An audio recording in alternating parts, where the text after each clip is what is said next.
cannibals and zombies and mummies. It's an all-out assault. If you want to survive the night, better come down to the vault.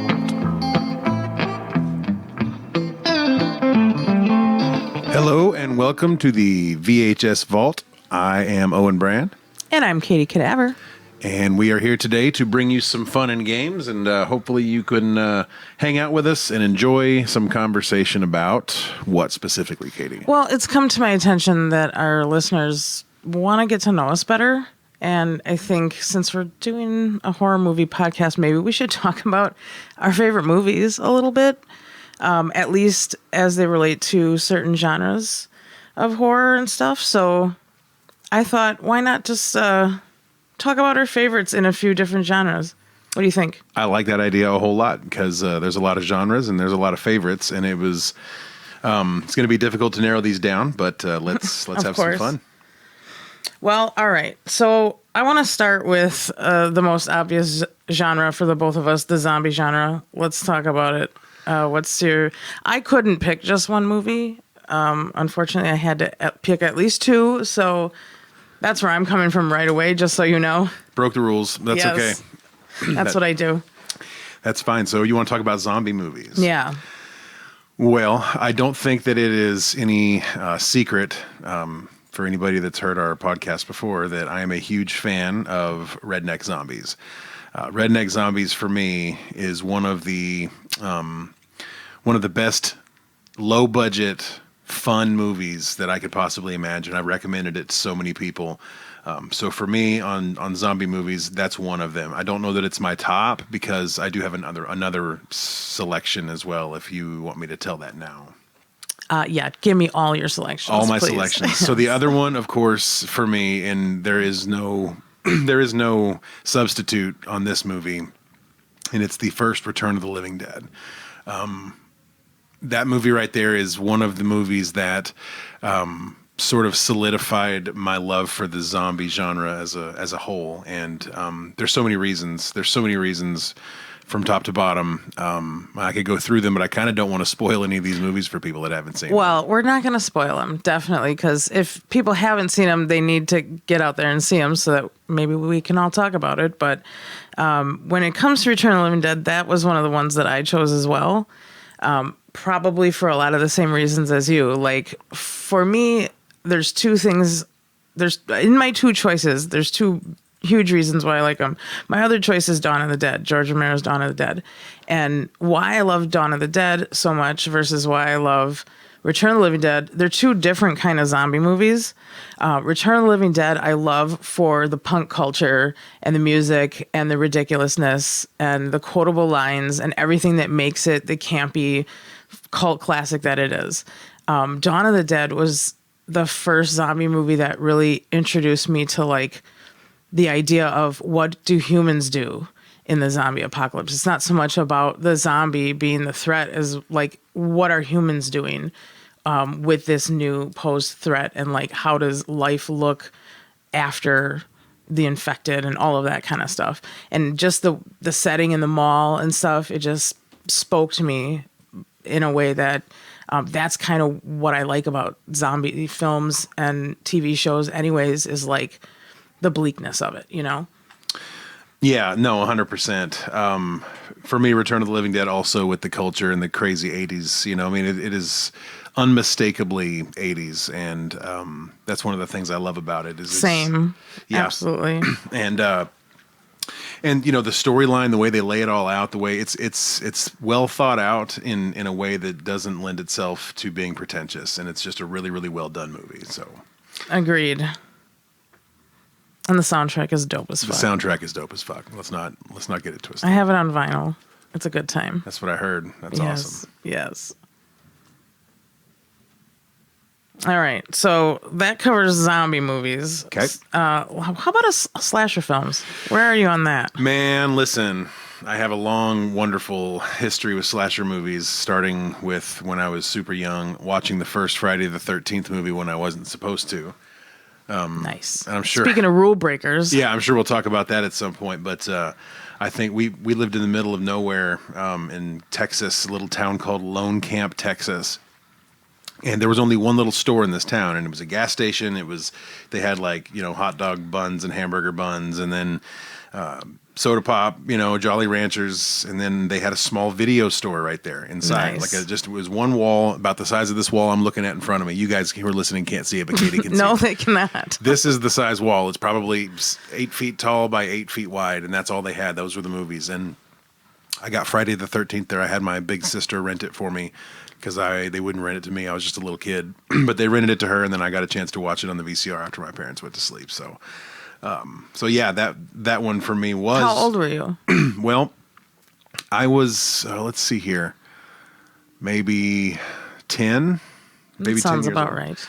Yep, 10 That sounds years like old. 10-year-old boy behavior. Yeah, but that's honestly not one of the ones I selected, even though that's a very important movie for me. That brought me into the genre, and then for me, the two. That was a fake out? That's not even one of your picks? That was a deke. Yeah. Oh, my gosh. Sorry. The first pick I have is The Burning, and The Burning is one that's very underrated. If it had come out in just a couple years earlier, I think that it could have taken the place of Friday the 13th in the popular culture of horror movies and the slasher genre. And then my other one was Pieces, and not because it's Nice. not because it's a well done movie. No. Because it's a nightmare. mess. It's a shit show.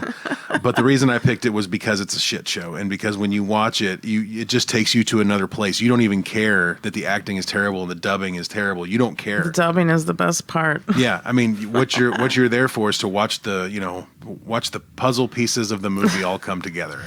Did you see there was a release at one point that I'm sure it was a Blu-ray release or something that came with a puzzle? I did hear that. Did you? Yeah, that was. I'm not the collector of physical media that some people are, but I've seen that at conventions and stuff. It's pretty cool. Yeah. What about for you? What's your slasher movies? Well, if anybody knows me, they know I'm a huge fan of Leatherface. So the Texas Chainsaw Massacre Part 2 specifically is my shit. And for so many reasons, I've been inspired creatively by this film. I have a tattoo inspired by this film. There's something about the humanity of Leatherface in Part 2 that I enjoy. Wow. And it's weird and it's hard to describe, but I don't know.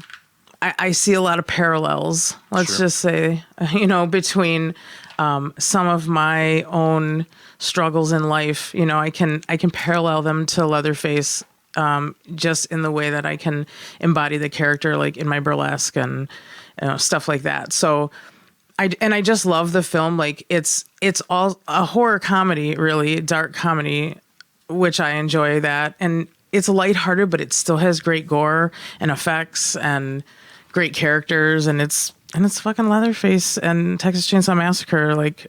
I don't know. It just has everything I love about horror movies. You can never go wrong with the Texas Chainsaw Massacre selection here. That's I struggled with putting the first one on there. The first one to me is the big one. That's my favorite of the series. And I have a different relationship to that film than I have to Part 2. But I love them for different reasons. Yeah. And I've paid homage to both in my creative work. So my other pick was Friday the 13th Part 6, Jason Lives. That's just my favorite in the Friday the 13th series. Is that the one with the lightning bolt? Yeah. Oh my In the goodness. cemetery, yeah. Yep, it's just a ridiculous film that's fun. And, when it comes to slasher films, I can't go wrong with that one, really. Yeah, 100%. I agree. Very excellent choices there. So we've covered the zombie movies and the slasher movies. What else do you want to talk about? One that I don't have a ton of picks for, but supernatural horror. Supernatural horror movies. There's a lot of great ones. I struggled to sort of narrow this one down because, so many movies have supernatural components. For instance, the Stephen King movies that I love so much, like Christine and Pet Sematary. For sure. Can you guys hear the thunder? We're having a thunderstorm. It is thundering back there. And I think the mics might be picking it up. I don't know. That's cool. You guys get to hear the thunderstorm we're sitting through. That's awesome. And the mint that you're crunching on. Let me crunch this mint for you real quick. This is a podcast, Owen. ASMR. They don't want to hear that. I'm putting people to sleep with these tasty tones from my vocal cords. Here we go again with this voice acting. So supernatural movies. If I really had to narrow it down to what I'm into right now, I would have to go with, first and foremost, The Gate. Nice. The Gate is one of my favorite movies of all time. I actually watched... That one's on my shame list. Is it really? Yeah, I tried to watch it and I fell asleep, so I never made it back, and I need to. Maybe we should chat about our shame lists at some point, and Shout out to the Shameless Picture Show with Michael Vyers, great Milwaukee local podcast about movies. Very cool. So The Gate for me is there's so many things I love about it. I don't think that there has been a better done supernatural horror movie, because it just encompasses everything. There's a heavy metal element to it, which I'm all for. There is kids that get into mischief and trouble, which I'm all for, and there is all the important elements of a kick-ass movie. Yeah, dark mysticism and even some really questionable stop motion animation that which makes it just awesome for me, because it's a little questionable. Dated. I like it. It's maybe slightly questionable claymation going on there, but that's the best kind. Absolutely. The Gate for me is it. And then, I started to think about all the other ones, and I had a hard time not picking Pet Sematary or Christine, because those are... Christine. I didn't even think of Christine. Yeah, good call. Those two are so close to my heart. But the one I went with, just because of what the impact was on me when I first watched it, was Poltergeist. I know it's a popular pick. I know that it's a very well-known movie, and we tend to stray away from a lot of that here, but that movie for me exemplifies what is scary about supernatural horror. These days in the modern era, there's tons of supernatural horror movies that come out, but for me, that one is scary just because it is what it is, and that scared the bejesus out of me when I was a kid. So for me, The Gate and Poltergeist are my two, I think. Nice. I can see that. Neither one of those are mine. So I kind of went a different direction. The first pick I got is Suspiria, which is a movie, again, that has inspired me creatively. Dario Argento and the music of Goblin and just the spectacle that is that film is awesome to me. And I don't even care. It could be about anything, quite honestly. But it is about witches and that sort of supernatural element. So it's the first one that came to mind for me. And it's more so not the story as much as the substance of the film that I love. Yeah.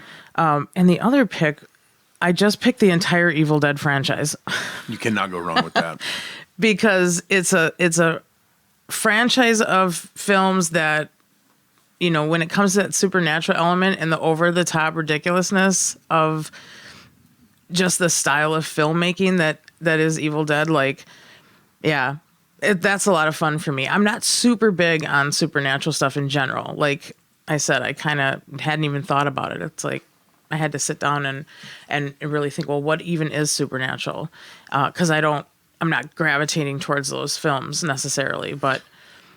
Yeah, well, I think that when you're talking about the different genres here, so slasher, there's nothing supernatural about that. Zombies, it's creative, but I don't think it's supernatural. It plays to viruses and things like that can happen. But supernatural for me is anything that's unexplainable, and anything that has an element of, ghosts or weird stuff happening. Like Christine, I think, is a really great example.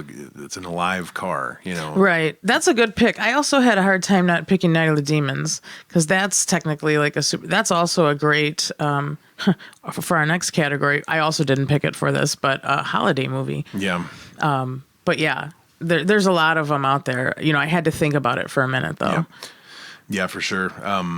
So yeah, I think both of those picks are good. And that first one you mentioned, I had not seen that one. Suspiria, I've not seen that. Okay, we need to rectify that. For sure. Shame on you. Yeah, let's rectify that shit. We will. I'd love to show you that film. That's another gorgeous. I tried showing you another Dario Argento film that, we'll work on that We got to work on the Argento with you because they're gorgeous movies. Yep, I think I've never experienced them the way I need to, so I'm looking forward to that for sure. Cool. All right, so let's talk about holiday movies. Well,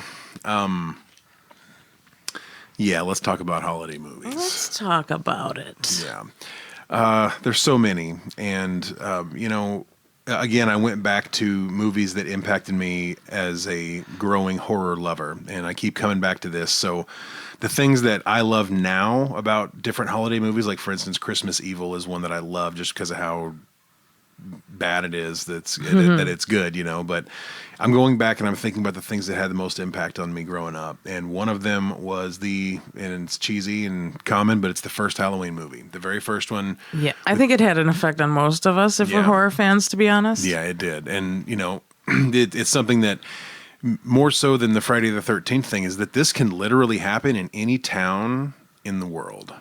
It doesn't have to be anything crazy or supernatural. A kid doesn't have to die under the lake and his mom goes insane. This guy can be nuts anywhere. Well, and that's to say, though, Michael Myers kind of has morphed over time into more of a supernatural being, especially in the most recent Halloween films. Yeah. But yeah, the original, he's just a fucking psycho, man. And that's what scared me, because it didn't have, it wasn't a demon or something like that. It was just a guy. Yeah. I was a lot more afraid of guys with knives in my single digit years. Yeah. For some reason, getting stabbed was a concern I had. That's definitely a concern when you. So that was one of them. And then honestly, the other one that I think subverted Christmas for me when I was a kid is Gremlins. Oh, for sure. So you watch Christmas movies and they all have a similar warm, fuzzy feeling about them. And when you watch Gremlins, guess what? You have that warm, fuzzy feeling. It feels like a Christmas movie. Until it doesn't. Yeah. And that's what subverted Christmas for me. So that movie right there, I think scared me as just a little tiny kid, to the point where, I became obsessed with the Mogwai and with Gremlins, and I had all this stuff, and it just, I loved being scared. That's the first movie that taught me how to love being scared watching a movie. Awesome. That's a good pick. I hadn't even thought of Gremlins for that. I was thinking of it for something else. But so my holiday films and it's really just based off of what I like to watch for horror. I didn't really dig deep into my childhood, but Halloween 3, Season of the Witch, the one that everybody likes to skip over, who likes the Michael Myers Halloween films. And I, for years, skipped over it myself as a younger person until I realized that I was doing myself a huge disservice, by skipping what is arguably the best Halloween film in the entire series. I'll catch a lot of shit for that, so don't quote me there. But Halloween 3, Season of the Witch, it has none of the Michael Myers storyline at all. It's its own independent storyline, and originally that was supposed to be the idea with the Halloween films. It was more going to be like an anthology type of thing, but it ended up sticking with the Michael Myers storyline. But anyways, Halloween 3 takes place at Halloween, and I won't give too many details, but you got Tom Atkins, you got some killer Halloween costume masks, and some amazing kills. Like, it's a good fucking time, and it's 80s as hell. And also, did I mention Tom Atkins? Yeah, I think you might have mentioned Tom Atkins. He's the shit. He would not sign my tits. You know that? I asked him if he would at a convention. He would not. He was like, no, I cannot. I'm like, all right, Tom Atkins, got some respect for yourself. All right. So I have 4 or 5 Halloween movies on tape, on VHS. The one I don't have is number 3. I know. And what a problem that is. I'm going to go ahead and tell you this right now. I don't think I've ever seen it, frankly. I believe you. And again, we need to rectify this. Yeah. It's a huge problem because you're going to love that movie. I've seen 1 and 2 because they, those are one right after the other. And then I've seen the more recent ones. I've seen H2O. I've seen a couple other ones, but I've never seen number 3. Got to be honest with you. Yeah, well, that's a problem here that we're going to have to rectify. It's a cult classic among horror fans. It doesn't have the reach beyond that, but there's a lot of us that definitely appreciate that movie and arguably think it's maybe the best one, or it's just fun to say that because it pisses people off. Yeah, I hear that. What was your other holiday movie? My other holiday pick is Silent Night, Deadly Night 2, because it's like it's so stupid and so bad it's good. And also, if you watch part 2, you don't have to watch part 1 because they spend the first like 40 minutes of the movie just recapping the first film. Like he's retelling it. The brother's like retelling it. It's ridiculous. So, but you get all of that. Yeah. Plus you get all the ridiculousness of part 2. So it's just a good time for me. It's so bad it's good, basically. I can definitely appreciate that. I have seen Silent Night, Deadly Night. I don't think I've seen number 2, but I have. God, it's such a trip. We got to go on it. Okay.